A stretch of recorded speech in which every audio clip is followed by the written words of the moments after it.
Everyone, welcome back to the channel. We've got another truck in for service. We've got a 2000 or 2001 Daihatsu Hi-Jet.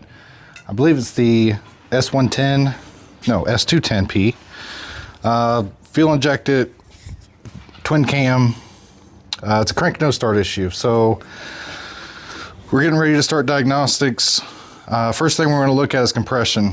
I'm going to go over here and hit the key here in a second, but it doesn't sound like it has any compression. It's the engine's turning over very fast and easy.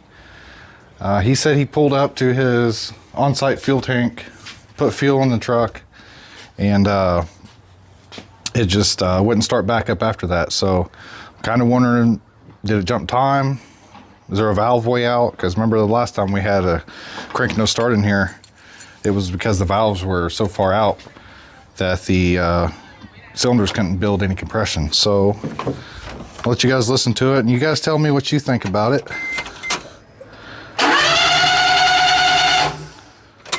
She's turning fast and it doesn't sound like it's hitting any compression. So that's the first thing we're going to look at is compression, see where we're at on that.